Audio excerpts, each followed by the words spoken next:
Vous avez déjà dû voir ceci sur vos différents appareils électroménagers et vous avez alors pu vous demander ce que cela vous pouvait bien être. Allez, venez dans un environnement un peu plus calme que je vous explique.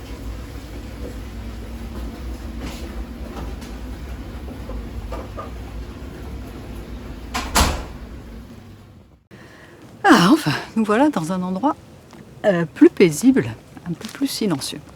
Alors tout d'abord, je vais vous demander d'utiliser un matériel sonore qui ne soit pas de trop mauvaise qualité. Vous oubliez absolument le haut-parleur de votre téléphone portable. Utilisez un bon casque ou un moins bon casque si vous n'avez pas de très bon casque, des écouteurs, une enceinte amplifiée, une enceinte Hi-Fi, pourquoi pas. On va maintenant étalonner votre système de reproduction. J'ai bien dit étalonner, pas calibrer. Calibrer, c'est pour les tomates, les œufs, c'est une question de taille. Étalonner, c'est pour le son. Donc on va étalonner. L'idée, c'est que vous n'ayez pas ensuite des sons qui seraient trop forts et qui seraient désagréables. On va jouer pour cela un son et vous allez régler votre système de restitution, le volume de votre système de restitution, de façon à ce que ce son soit à peine audible. Juste, vous l'entendez à peine. Voilà le son.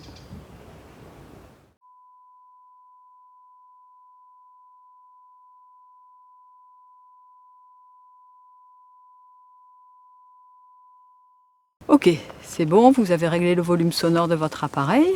On peut commencer l'explication. Le nombre que vous voyez ici correspond à des décibels. On les note dB, c'est l'intensité sonore. Plus le nombre est grand, plus le son est fort. A contrario, plus le nombre est petit, moins le son est fort. Mais à quoi ça correspond des décibels? 40 décibels, c'est fort ou c'est pas fort? 70 décibels, c'est fort ou c'est pas fort? C'est ce que nous allons voir.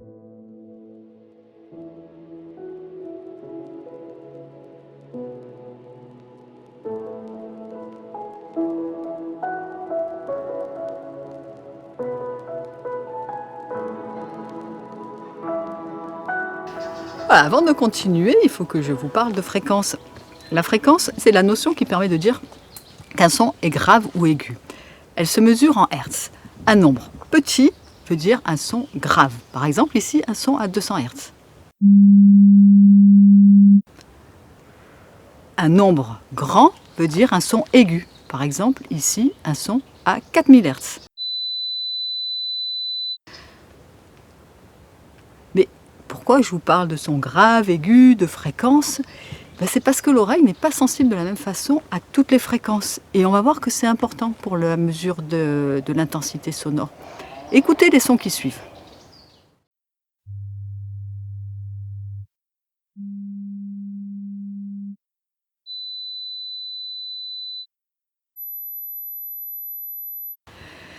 Ils sont tous joués à peu près au même niveau en décibels linéaires ou dBz. Je vous expliquerai plus tard pourquoi je dis à peu près. Mais ils ne sont pas tous également forts. C'est parce que l'oreille n'est pas sensible de la même manière à toutes les fréquences. Et c'est pour ça qu'on a introduit une pondération qu'on appelle pondération A et qu'on note dBA. Par exemple, un son à 70 dB et 50 Hz, c'est-à-dire un son très grave, va être à peine audible. Enfin, pas très fort en tout cas. Alors qu'un son à 1000 Hz va être d'une force sonore à peu près normale, même presque fort. On a en fait d'un côté la physique et le décibel, et de l'autre ce que l'on perçoit, c'est fort ou pas. Et pour compenser ce déséquilibre entre le décibel linéaire et ce qu'on entend, on va pondérer le signal à 50 Hz, le signal grave. On va lui enlever en fait artificiellement du niveau. Par exemple, le 50 Hz à 70 décibels, on lui enlève 30 décibels. Ainsi, il va faire 70 moins 30 égale 40 décibels pondéré à. Alors que le son à 1000 Hz, lui, garde le même niveau. Il n'y a aucune pondération. Et donc un son de 1000 Hz à 70 décibels fera 70 décibels pondéré à. Mais comment fait-on pour calculer un décibel A? Il faut d'abord analyser le signal, parce qu'un signal, un son de l'environnement, est composé de plusieurs fréquences émises simultanément, comme par exemple ce son de voiture.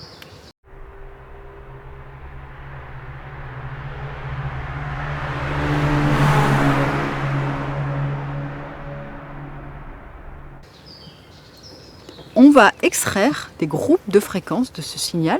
On va pondérer chaque groupe de façon à limiter son apport au niveau global du signal.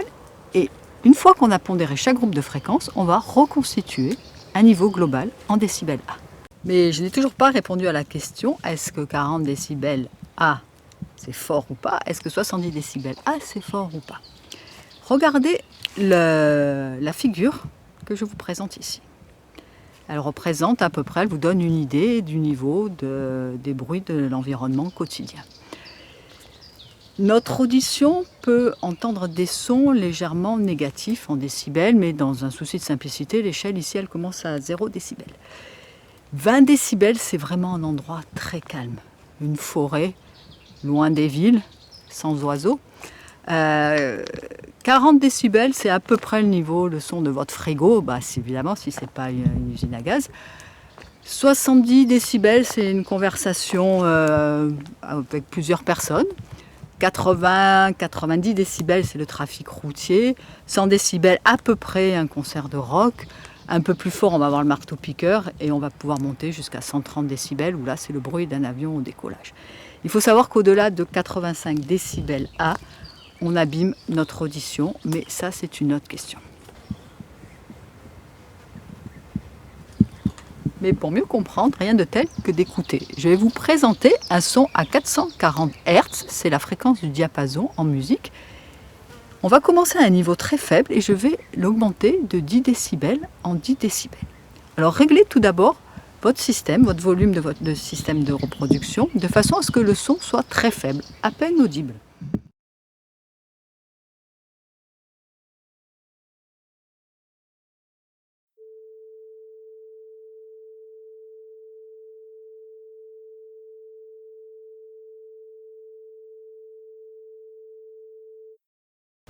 Ok, c'est fait.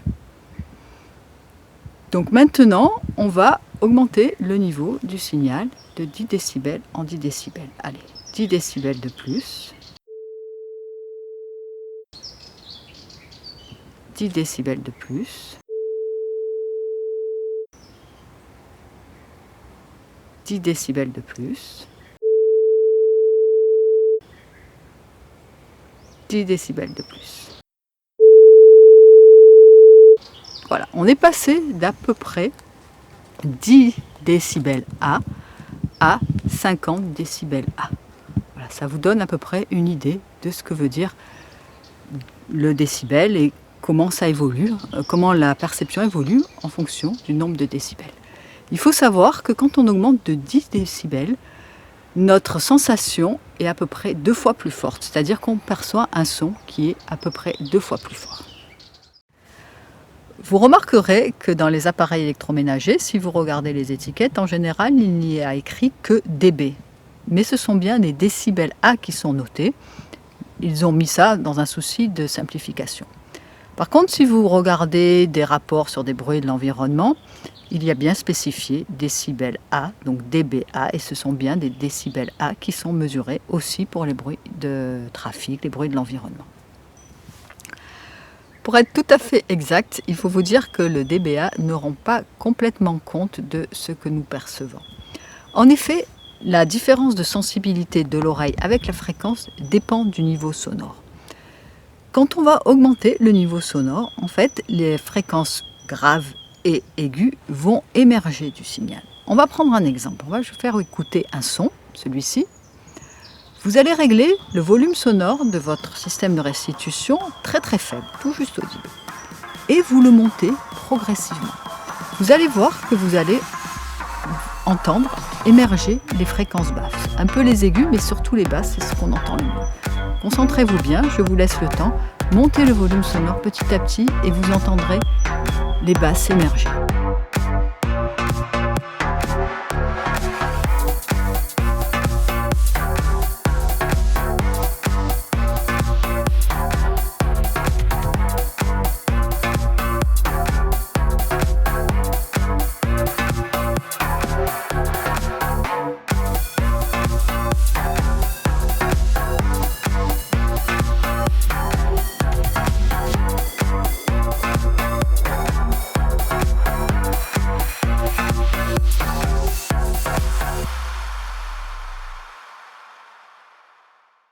Ce n'est pas votre système de restitution qui a un défaut ou qui change les fréquences relatives basses et aiguës. Non, c'est bien votre oreille qui répond de façon différente selon le volume sonore auquel vous écoutez les sons. Ainsi, quand on pondère les sons en décibels A, en fait, on se base sur une écoute à un niveau assez faible, 40 décibels A. Et on pondère pas mal les basses et pas mal les aigus. En fait, on les pondère trop. Il faut savoir qu'un son des sons de l'environnement en général, comme je vous ai parlé tout à l'heure des bruits de trafic, c'est autour de plutôt 80 décibels A.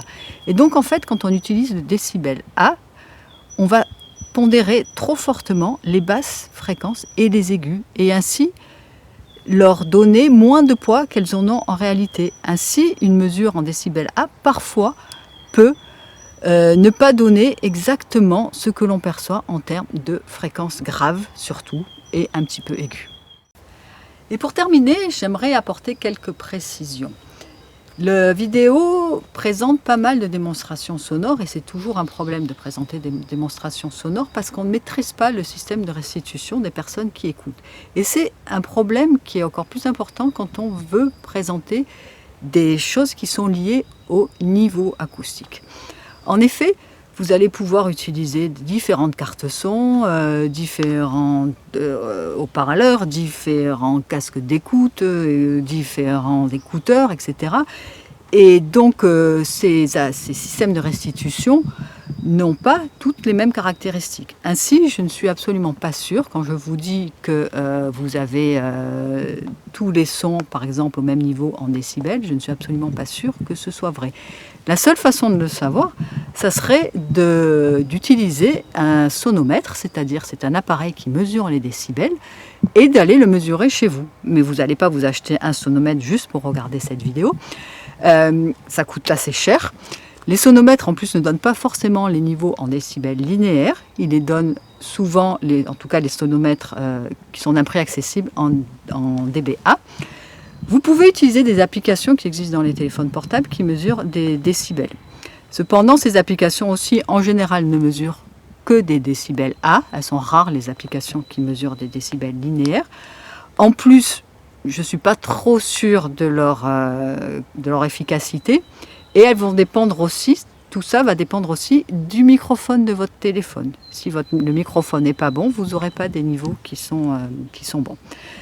Donc en fait, cette vidéo avec des présentations de sons est faite dans un but pédagogique parce que je pense que pour parler du son, il n'y a rien de mieux que de les entendre. Mais bien évidemment, d'un point de vue physique, il y a des imprécisions, ce n'est pas complètement précis. Mais je pense que ça donne quand même une idée globale de ce que j'ai voulu vous raconter sur les décibels et les décibels A. Maintenant, merci d'avoir écouté cette vidéo jusqu'au bout et j'espère qu'elle vous aura intéressé.